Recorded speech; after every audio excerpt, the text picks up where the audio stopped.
Hello everyone and welcome to another video. Today we're once again back in Warframe for another build, and this time we're having a look at Gara Abilities. She is another of those Warframes that got a rework in the form of a new exalted weapon. And in Gara's case, that was Shattered Lash, which is her first ability. And yeah, this ability does deal quite a lot of damage, even without any external buff. It is just a very powerful tool that you have. And it does not even use that much energy, even though we are not running any energy efficiency at all. And she is overall a much better frame than before. Anyways, that's enough introductions for now, so let's jump into the build.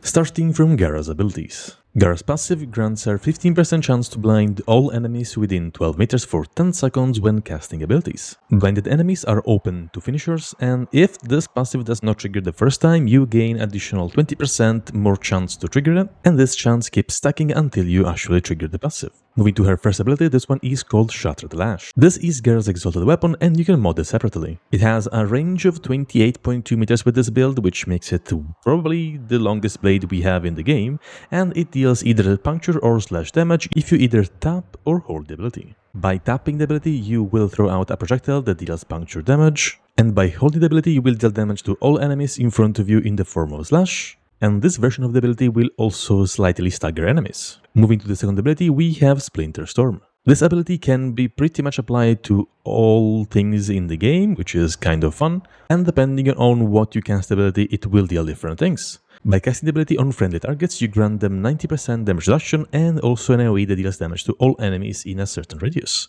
If you instead cast the ability on enemy targets, you will instead debuff them and make them take more damage. They will also receive the AoE that deals damage to nearby enemies, and that means that they also become a walking blender. This ability does go in combo with Massive Vitrify, but more on that later. Moving to her third ability, this one would have been called Spectral Rage, but I just do not like that ability, so I went for Nourish instead. By casting Nourish, we gain more viral damage on all our weapon, and that also includes our Shattered Lash, and an additional energy multiplier, which means we gain more energy from all sources. And finally, we have her fourth ability called Massive Vitrify. Casting this ability will summon an expanding ring of molten glass that will slowly encase all enemies in range, covering them in glass and making them unable to move. While you are casting the ability, you become stationary and immune to all forms of damage. Enemies covered in glass will receive more damage from all sources, and the ring at the edge of the AoE will also receive more health depending on how many enemies you encase in glass. As I already mentioned, Mass Vitrify goes in combo with your Splinter Storm and also your Shattered Lash, and that is because if you cast Mass Vitrify and then Shattered with your Shattered Lash, the glass wall will explode and deal damage in a huge AoE, and that will probably kill all enemies in that AoE as well, because it deals that much damage. If you are affected by Splinter Storm,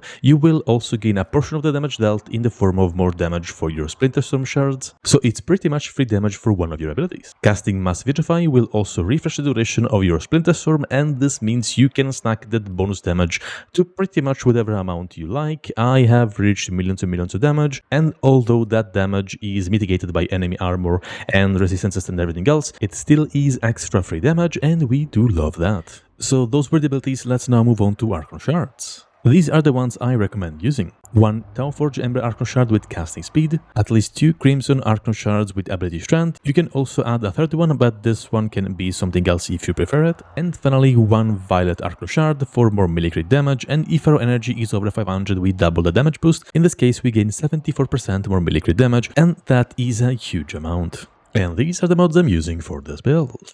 Seal Charge as my aura to gain 60% more melee damage, that will also increase the damage of our Shattered Lash. Prime Sure-Footed in my Axial slot to gain 100% chance to resist knockdowns. If you don't have Prime Sure-Footed, you can go for Handspring. This mod will allow you to recover faster from knockdowns, so yeah, it's a nice substitute. Then we have Blind Rage, Ogre Secrets, and Umbral Intensify for a lot of ability strength at the cost of ability efficiency, but this won't be a problem because we have so many ways to fix our energy, and you'll see that later in the build. Adaptation to gain damage reduction when we take damage. Prime Flow to increase our energy pool, and this allows us to activate the Violet Archon Shard. Prime Continuity for more ability duration. Archon Stretch and Overextended for a lot of ability range at the cost of ability strength. And we also gain 2 energy per second for 5 seconds when we deal electricity damage with our abilities. We can activate this effect by modding for electricity on our Shattered Lash, and this is what we're going to do. Moving to the arcanes, we are using Arcane Steadfast and Molt Augmented. Arcane Steadfast on ability cast has a 20% chance that our next 3 abilities will cost no energy. This is great for our energy economy because we are going to spam Shattered Lash quite a lot, and this means this arcane has a very high chance to trigger and allow us to save a lot of energy. Molt Augmented is here to counter the negative effect of Overextended because it does grant us an additional 60% power strength. And yeah, that's pretty much Gara's build. Let's now move on to Shattered Lash. Since we did mod for a lot of ability range,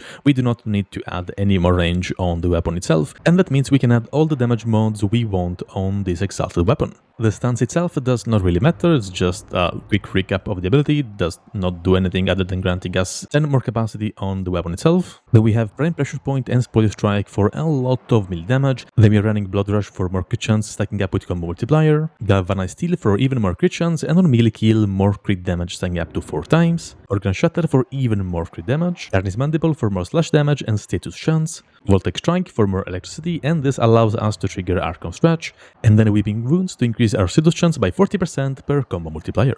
And then the arcane I'm using is Melee Exposure to gain 60% more corrosive damage, stacking up to 240% when we cast abilities, and since this is an ability we just gain free damage, and that's awesome. But of course you can go with Melee Influence since we are building for electricity, I just think it's boring, so I went for Melee Exposure instead. But of course this one still works, it's just not great with this build, you might have to change some mods around. Moving on with the build, we have weapons, and these are the ones I'm currently using. They're mostly just personal preference, either for just being cool on this Warframe, like the Steel Prime does look quite nice, and this is the build I'm currently running on it. It's nothing too crazy, I am running primary cracks, that way I don't have to worry about the ammo efficiency, since this weapon does not have that many, even with the unique trait being active on Gara. But it's overall a good weapon and it will deal with most of the enemies. The Grimoire, on the other hand, is I think a must on any Warframe that has an exalted weapon, and that is because we can use Recent Invocation to increase our ability duration by 4% up to 60% when we have all the stacks, and that is a massive amount of ability duration. And we can also add some more Augur mods and increase the set bonus, which grants us more energy to shield conversion, and that increases our survivability by an insane amount. It's overall a very nice tool to have, and we can top that up with secondary dexterity to increase our combo duration by 7.5 seconds, and that allows us to not worry about combo duration on our Shattered Lash at all. Since it's 12.5 seconds now, it should be more than enough for pretty much your general mission. And last but not least, we have the Okina Prime. I recently acquired this weapon, and oh boy, it is amazing. These are the Enchron evolutions I went for. I might make a video about this weapon, it's actually worth one, it's really good, and I like how it works. And yeah, these are the mods and the arcane I'm using. It's of course melee influence because it's just so broken on pretty much any melee. Then we have our focus, and in this case I went for Xenoric, and that is because we need any form of energy regeneration. This grants us an additional amount of energy from pickups, and we also have Wellspring, which grants us 5 energy per second for 30 seconds, and this is boosted by Nourish as well, so we gain a lot more energy per second, and we can add that to the Archon Stretch bonus as well, so we have like more than 10 energy per second regeneration with all these buffs active. And last but not least, we have our companion, and as always I just love this little guy, my Panzer Profila, because he spreads well, and with this build we also gain additional crit damage multiplier, and this also applies to our exalted weapon, and he also has some other very nice thing he does, and that's all just passive thing that happens. So yeah, it's a very good pet to have in general, and this is the build for the claws. If you're interested, it's just a bunch more damage, and yeah, that's pretty much the whole build. So let's now see it in action. Alright, so we have here 20 corrupted heavy gunners, level 225, your usual very high level enemies, and they also have steel pad modifiers, so they are very tanky, but that will not matter at all. So first of all, what do we do with Gara? Alright, the moment you enter your mission, you want to cast your Wellspring, and you can do that 2 times. This will increase the AoE and the duration, which is nice, but it's not needed, but it's just nice to have. And then we cast Nourish. This will blind enemies once in a while, I guess, because of the passive that Gara has, but we do gain a lot of energy regeneration. You can see that our energy is going up at an insanely fast rate. Alright, so what do we do with these enemies? We just want to cast R1 in the form of the hold version, and yeah, that's it. Just spam your 1 it will eventually increase the combo count, and you will be able to deal stupid amounts of damage in the form of usually Slash, as sometimes electricity that will trigger Archon stretch.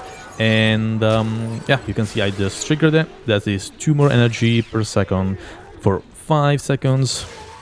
Yeah, it's that's pretty much the build. That's how you use this Warframe. Nah, I'm just kidding. You also have your Splinter Storm. As we already said, this ability grants you 90% damage reduction, and also this AoE that deals damage to all enemies inside its radius. You can also apply to enemies and make them take more damage, and also deal damage to enemies nearby. And that is pretty much how it's going to be used. And you can also refresh the duration by casting Mass Vitrify. And by shattering the glass wall, you will gain a percentage of the damage it deals in the form of more damage for your Splinter Storm, and this also applies to all targets that had ability on them. So yeah, that's pretty much how that combo works, and it's actually pretty cool because if you just keep doing that, and you can also do that while in the air to make the wall a lot higher than usual. So that's a thing you should know. And yeah, as I was saying, that has no cap and can reach millions and millions of damage. You'll see that in the showcase later. Now for a very stupid bug, that is, I don't know if it's a bug actually, it's probably something that DE should change though, and that is if enemies are on the ground and you vitrify them. I did that way too slow, but you cannot hit enemies. Like right now they are on the ground, I won't be able to hit them with my Shatter Lash, and that is very annoying. So you either just go there and tap your Shatter Lash and deal with them that way, or you use your melee weapon. So that's why I have a good one in the form of the Okina, because this might happen in mission, and it is very annoying. I wish I had a bit more range in the lower part, so it would hit enemies, but it doesn't, so keep that in mind. It's just a thing that's annoying, and it might stop your killing spree. And of course, let's not forget about the Grimoire, which grants us additional ability duration just by casting the Alt Fire, and we can charge it very easily just by attacking enemies a little bit. You have to recast it only once every 20 seconds if you really need the buff, but technically you only have to recast it whenever your Nourish is about to end, so it's like once every minute or so. It's not that hard to do, and if you don't want to do it, just don't do it. It's just a thing I like doing in mission. As for the Astilla Prime, as I said before, this weapon is mostly here for the looks and not the damage, but the damage is not bad actually. We do have to stack our primary cracks a bit, which does not take that long, but after that, well, it does deal enough damage to kill even these very high level enemies. Overall, a good weapon, especially if you add Nourish to it. Yeah, it becomes quite the Slash monster, and it's able to deal with even with these very high level enemies in just a few shots. And we do have that ammo efficiency from primary cracks, which means we can shoot for a very long amount of time. Now let's also bring back our pad so it can apply Viral to enemies. Let's gain some more power strength by casting Blood Spring. And let's see what happens now. Yeah, it's dealing much more damage, almost more than 1 million. That is because our combo count is still only 6x. At 12x, we should be able to hit more than that. Okay, it was 2 million. We are still at 10x. Let's do one more just because. Come on, cat, apply your viral debuff. Yep, yeah, I am seeing some 3.5 and stuff like that. You can see that, like, with viral applied to enemies, this becomes even stronger. And our pet can also armor strip them, so it's even more damage. We do have more buffs in the form of Nourish, so, you know, it's a lot of stuff happening, and you gain so many different buffs from so many different sources with this build that you probably will forget most of them, but, I mean, it's more damage, and that's all you need to know. So yeah, that is Gara Prime. A Warframe I haven't used in literal years. The last time I used it was when the Exploiter Orb was still new. So yeah, that's just a few years ago. Yep, definitely. She does feel much better now, and I prefer just spamming my Shatter Lash more than the old playstyle. Anyways, I will now leave you guys to the showcase where I test this build for 10 minutes in a Steel Path Survival, so you can see how it performs in a more realistic scenario. If you enjoyed the video, remember to leave a like, and if you like my content, consider subscribing. I wish you a beautiful rest of the day, and Bye bye.